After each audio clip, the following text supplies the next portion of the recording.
नक्कली शरणार्थी प्रकरणमा पक्राउ परेका सबै अभियुक्तको बयान सकियो। आइतबारदेखि थुनछेक बहस सुरु हुने। दिल्लीमा उठ्यो नक्साको बहस। सांस्कृतिक रूपमा मात्रै बुझ्न भारतको आग्रह। प्रचण्डले दिए मोदीलाई नेपाल भ्रमणको निम्तो। रेशम चौधरीलाई आम माफी र नागरिकता विधिक प्रमाणीकरणमा देउवाले एक्लै निर्णय गरेको गगन थापाको आरोप। रासोपा सांसद सविता गौतमले प्रचण्डको भान्जासँग कसिन लगन गाँठो। बालिनले प्रचार गर्छन् म हल्ला नगरी काम गर्छु, स्वास्थ्य मन्त्रीको भनाई। नेपालमा 81% हिन्दू, क्रिस्चियन 2% भन्दा कम रहेको तथ्याङ्क र आउँदो 5 दिन तराई क्षेत्रमा लु चल्न सक्ने लगायतका 15 आजका देश विदेशका खबरहरू लिएर आएका छौं। पूरा समाचार महत्त्वपूर्ण भएको हुँदा भिडियो अन्तिमसम्म हेरेर साथ दिनुहोला। साथै कुन ठाउँबाट हेर्दै हुनुहुन्छ कमेन्ट पनि गर्नुहोला। दर्शक ब्रेन नमस्कार। आज मिति 2080 साल जेठ महिनाको 20 गते शनिबार सन् 2023 जुन 3 तारिक। आज पनि हामी दैनिक खबर लिएर आएका छौं। हरेक दिन पल पलका खबर हेर्न र सुन्नको लागि हाम्रो हौसला स्वरूप युट्युब च्यानललाई सब्स्क्राइब गरी भिडियोमा एक लाइक पनि अवश्य गरिदिनुहोला। अब खबर सुरु गरौं नक्कली भुटानी शरणार्थी प्रकरणबाट। नक्कली भुटानी शरणार्थी प्रकरणमा पक्राउ परेका 18 जना अभियुक्तको बयान सकिएको छ। जिल्ला सरकारी वकिल कार्यालयका प्रमुख अच्युत मणि नेउपानेका अनुसार शुक्रबार सबै अभियुक्तको बयान सकिएको हो। जिल्ला अदालत काठमाडौँमा न्यायाधीश प्रेम प्रसाद नेउपानेको इजलासमा भएको बयानमा पूर्व गृहमन्त्री बालकृष्ण खाँड, भुटानी अधिकारवादी नेता टेकनाथ रिजाल र गिरोहका सदस्यहरू भक्तिराम महर्जनसँग बयान लिएको हो। बिहीबारसम्म 15 जना अभियुक्तको बयान हो। अदालतले जेठ 12 गतेदेखि प्रतिवादीको बयान लिन थालेको थियो। भोलि आइतबारदेखि सबै अभियुक्तको थुनछेक बहस सुरु हुनेछ। थुनछेक बहसपछि अदालतले उनीहरूलाई थुनामा पठाउने कि धरौटी लिएर तारिखमा छोड्ने भने आदेश दिनेछ। नेपालीहरूलाई नक्कली भुटानी शरणार्थी बनाई अमेरिका पठाउने कार्यमा संलग्न 30 जना विरुद्ध सरकारी वकिलको कार्यालयले काठमाडौँ जिल्ला अदालतमा मुद्दा दर्ता गरेको थियो। उनीहरू विरुद्ध ठगी, राष्ट्रियता विरुद्धको अपराध, संगठित अपराध र एकीकृत कसुरमा मुद्दा दायर भएको छ। नक्कली भुटानी शरणार्थी प्रकरणमा पूर्व उप प्रधानमन्त्री रायमाझी तथा पूर्व गृहमन्त्री बालकृष्ण खाँड सहित 18 जना पक्राउ परेका छन्। प्रकरणमा आरोपितहरू मध्ये 12 जना अझै फरार रहेका छन्।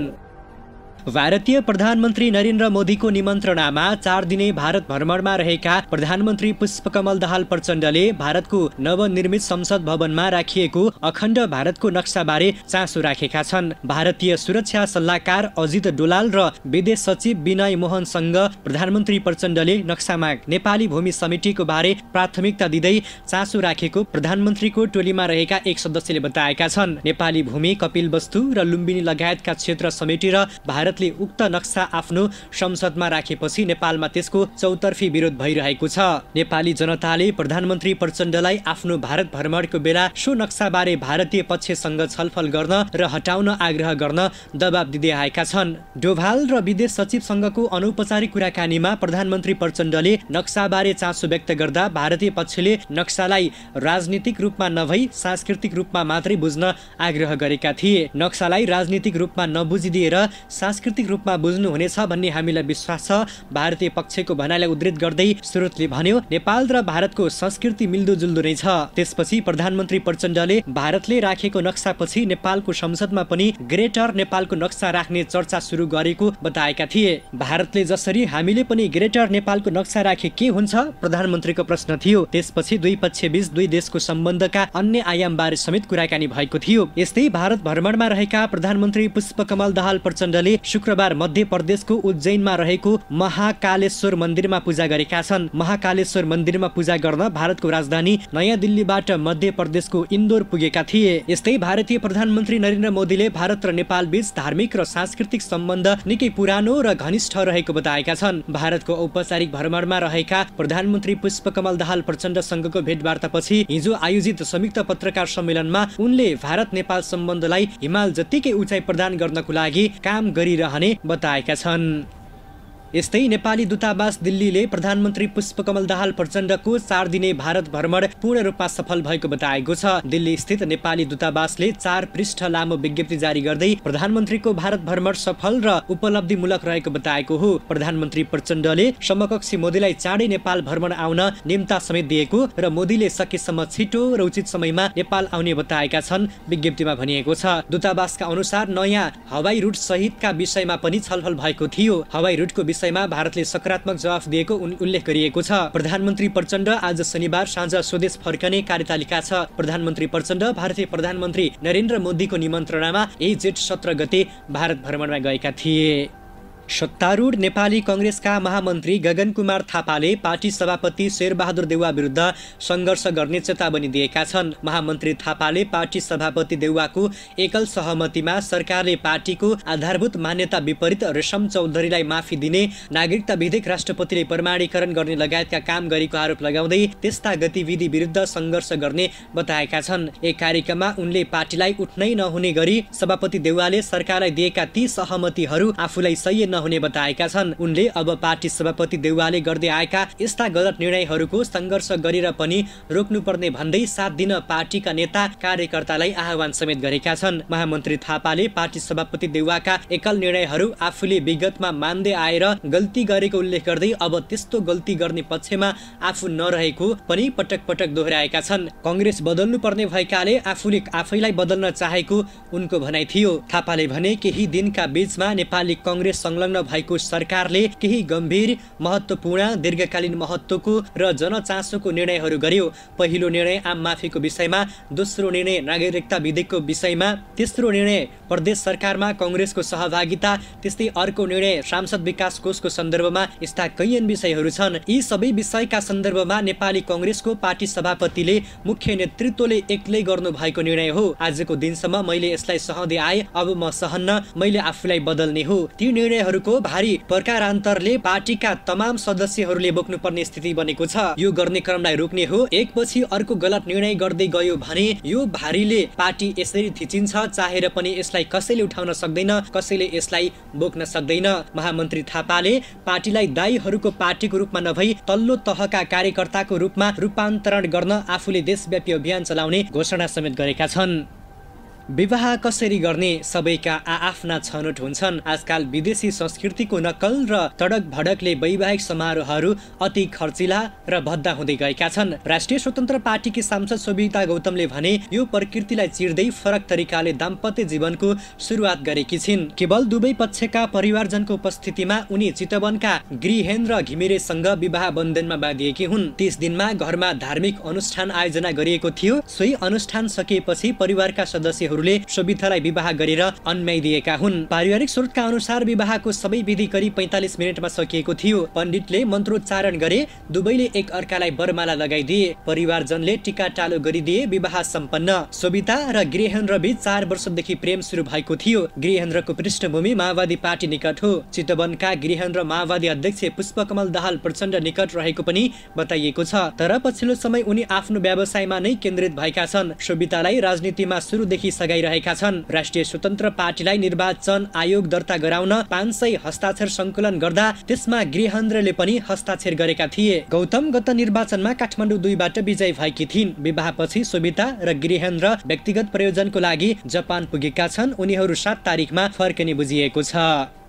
स्वास्थ्य तथा जनसङ्ख्या मन्त्री मोहन बहादुर बस्नेतले स्वास्थ्य संस्था अनुगमनमा काठमाडौँ नगरपालिकाका मेयर बालेन्द्र शाहले अनावश्यक प्रचार मात्रै गरेको आरोप लगाएका छन्। मन्त्रालयमा आयोजित पत्रकार सम्मेलनमा मन्त्री बस्नेतले बालेनले बढी प्रचार गरेको र आफूले गोप्य रूपमा स्वास्थ्य संस्थाको अनुगमन गरिरहेको बताएका हुन्। अस्पतालको अनुगमन गर्नको लागि हामीले कार्ययोजना बनाइरहेका थियौं। 10% विपन्न र लक्षित वर्गलाई अस्पतालले दिनुपर्ने सेवाको विषयलाई लिएर काठमाडौँका मेयर बालेनले पनि मलाई भेट गर्न आउनु भएको थियो। मन्त्री बस्नेतले भने त्यसबेला मैले यो विषय मन्त्रालयको कार्ययोजनामा परिरहेकाले बाहिर प्रचार प्रसार नगरी अनुगमन गर्ने बताएका थिए। तर बालेनले 1 हप्ताभित्र काम नभई आफै एक्सनमा उत्रिने भाषामा उहाँले प्रचार गर्नुभयो। 1 हप्ताभित्र स्वास्थ्य मन्त्रालयले गरेको अनुगमनको कामको रिजल्ट पनि दिइने भन्नेको कुरा उल्लेख गर्दै 1 हप्ता पूरा नगर्दै अनुगमन गरेको बताए। गत मंगलबार मेयर बालेन शाहले विपन्न र लक्षित वर्गलाई सेवा दिएको विवरण नबुझाउने अस्पताललाई कारबाही गर्न स्वास्थ्य मन्त्रीसँग भेटवार्ता गरेका थिए। सो क्रममा उनले महानगरलाई 10% विपन्न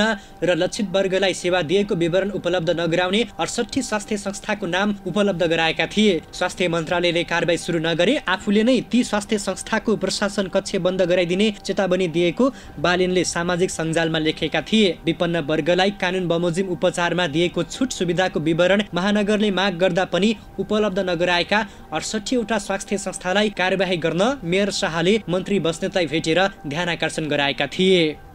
नेपालमा 81% भन्दा बढी मानिसले हिन्दू धर्म मान्ने गरेको पाइएको छ। राष्ट्रिय जनगणना 2078 को जाति र धर्म सम्बन्धी तथ्याङ्क शुक्रबार सार्वजनिक भएको छ, जस अनुसार नेपालमा 10 वटा धर्म मान्ने मानिसहरूको बसोबास छ। जनगणना अनुसार नेपालको कुल जनसङ्ख्या 2,61,64,578 पुगेको छ। उनीहरू मध्ये सबभन्दा धेरै 2,36,77,444 जना अर्थात् 81.19% आफ्नो धर्म हिन्दू भएको बताएका छन्। यस्तै 23,93,549 जना अर्थात् 8.21% बौद्ध धर्म मान्ने गरेका छन्। 5.09% इस्लाम, 3.17% किरात, 1.76% क्रिश्चियन धर्म मान्ने गरेको पाइएको राष्ट्रिय तथ्याङ्क कार्यालयले जनाएको छ। राष्ट्रिय जनगणना 2068 अनुसार नेपालमा 81.3% हिन्दू थिए भने 9% बौद्ध धर्म मान्नेहरू थिए। उनीहरूको संख्या थोरै घटेको पाइएको छ।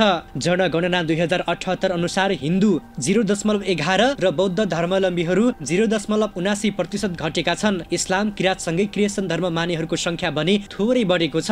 जनगणना 2068 अनुसार इस्लाम धर्म मान्नेहरू 4.4% थिए। यो 0.69% बढेर 5.09 पुगेको छ। किरात धर्म मान्नेहरूको संख्या 7.07% ले बढेको छ। क्रिश्चियन धर्म मान्नेहरूको संख्या 0.36% ले बढेको छ। यस्तै प्रकृति, जैन, सिख धर्म मान्नेहरूको संख्या केही कम हुँदा बौद्ध धर्मावलम्बीहरूको संख्या भने थोरै थपिएको छ। आईसीसी क्रिकेट विश्वकप लिग 2 को खेलमा एक जित बराबर खेलाडीले जनही 20,000 रुपैयाँ पाउने भएका छन्। नेपाल क्रिकेट संघ क्यानले नेपाली जितेका खेलमा सहभागी खेलाडीलाई प्रति जित 20,000 रुपैयाँका दरले नगद पुरस्कार दिने निर्णय गरेको हो। नेपालले लिग 2 मा 36 मध्ये 19 खेल जितेको थियो भने एक खेल बराबरी खेलेको थियो। 36 खेलबाट नेपाल 40 अङ्क जोडेर तेस्रो हुँदै विश्वकप छनौटमा प्रवेश गरेको थियो। खेलाडीको उत्कृष्ट प्रदर्शनलाई कदर गर्दै लिग 2 मा विजय भएको खेलमा सहभागी खेलाडीलाई नगद दिने निर्णय गरेको क्यानका कार्यवाहक सचिव दुर्गाराज पाठकले बताए। क्यानको विश्व साधारण सभाले उक्त निर्णय गरेको उनले बताए। नेपालले खेल जितेको श्रृङ्खलामा अन्तिम टोलीमा रहेका खेलाडीले खेल नखेले पनि उक्त पुरस्कार पाउने पाठकले बताए। नेपालीले जितेको सबै खेलमा सहभागी हुनेमा वर्तमान कप्तान रोहित कुमार पौडेल, करण केसी र दिपेन्द्र सिंह ऐरी छन्। उनीहरूले 4 लाखका दरले पाउनेछन्। नेपालले मोन्टी देसाईको आगमनपछि अन्तिम 3 श्रृङ्खलामा अभूतपूर्ण प्रदर्शन गर्दै 12 मध्ये 11 खेल जितेर लिग 2 मा शीर्ष स्थानमा रहँदै ओडीआई मान्यता जोगाउनुको साथै विश्वकप छनौटमा स्थान बनाएको थियो।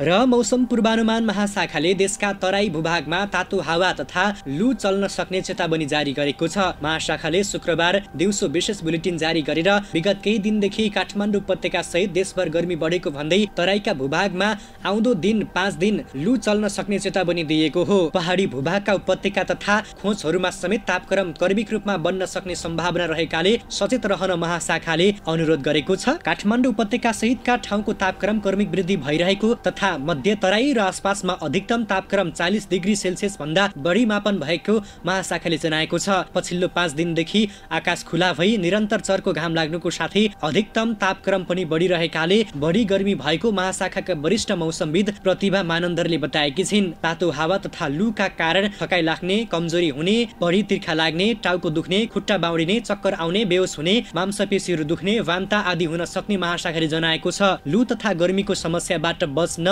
यो समयमा सकेसम्म बाहिर ननिस्कन, हल्का लुगा लगाउने, बाहिर निस्कनै परे टाउको छोप्ने, टोपी लगाउने, पटक पटक पानी तथा जुस, शरबत लगायतका झोल पदार्थ प्रशस्त मात्रामा पिउने र स्वास्थ्यमा समस्या भएमा तत्कालै स्वास्थ्य कर्मीसँग सम्पर्क गर्न महाशाखाले अनुरोध गरेको छ।